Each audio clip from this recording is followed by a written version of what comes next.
next demonstration, I'm going to show you how to knit rows 1 and 2 and 5 of square 2 shells. I've already cast on and worked the first wrong side row using silvery blue. So next I'm going to start row 1 right side using camel, and the row begins with purl 4. So joining in here at the beginning of the row, just going to lay the needles down a moment while I just secure my new end of camel to the silvery blue, like so. Okay, so that's nice and secure. And then I'm going to work 4 stitches, purling 4 stitches using camel. Then it says, with yarn kept at the front towards you, leave it there as you slip the next 3 stitches purlwise and then purl 3, and this is repeated across the row. So leaving it at the front, I'm going to purl 3 stitches and then purl, slip next 3 stitches and then purl 3, and then it's slip 3 purlwise, purl 3, and this is repeated right the way across the row. Now what I'm doing while I'm working this row is I'm being very careful to keep the stitches on the right hand needle spread to the correct width, so that these strands that you can see forming here on the front of the work are not tight or puckered when you stretch the stitches out on the needle to their natural width. So just bear that in mind as you're working this row.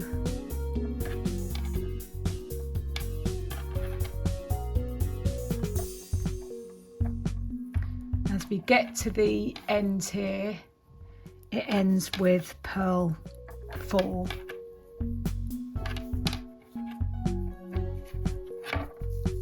Okay, so you end up with a series of little strands here across those slipped stitches. So if we move on now to row 2, this begins with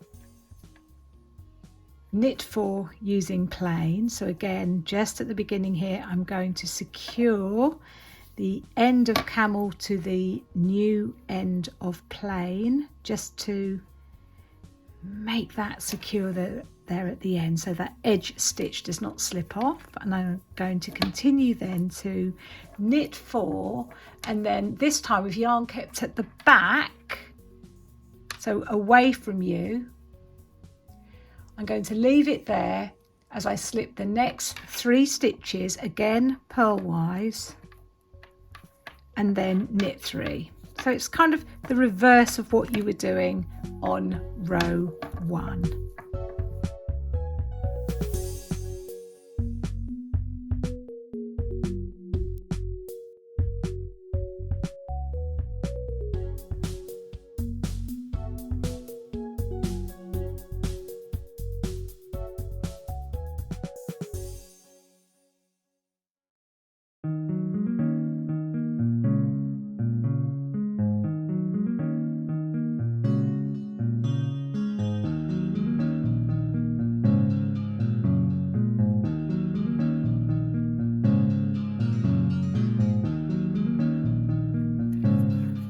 The end of the row you finish with knit 3, and then after the bracket there's a knit 1.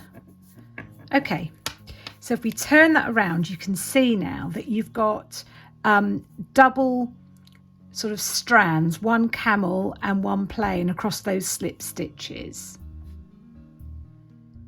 Okay, rows 3 to 4, silvery blue, knit 1 row, purl 1 row. So you leave camel and plain and you basically just work 2 rows using silvery blue only.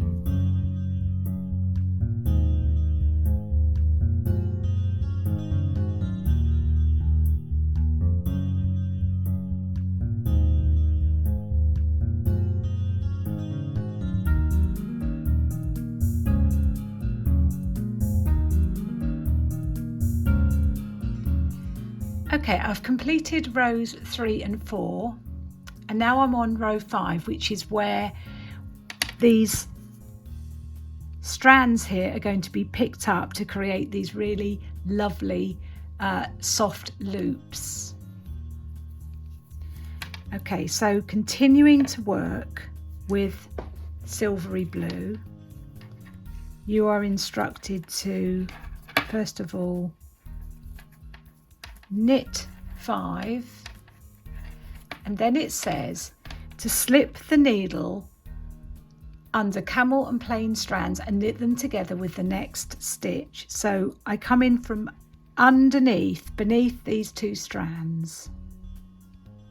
Okay, slide the needle cleanly underneath. I knit into the next stitch and then I pull the stitch through underneath those strands, so the strands then go to the back. Then it's knit 5,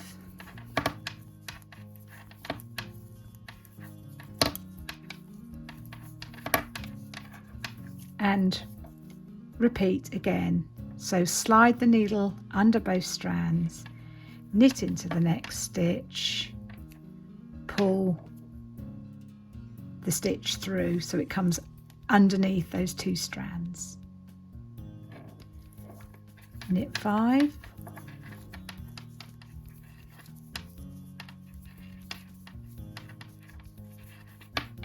again slide the needle under both strands,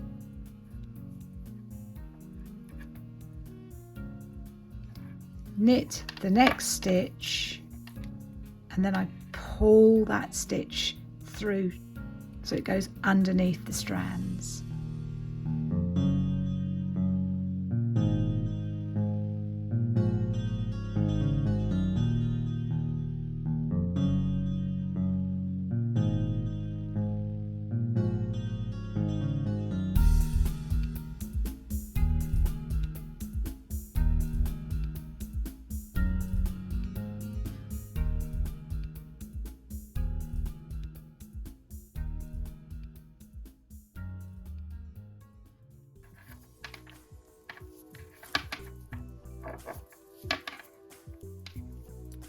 And there we are, row 5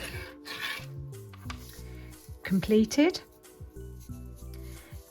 And you can see that when you look at the work, you've got these gentle kind of lovely kind of semicircle shapes happening here in the work.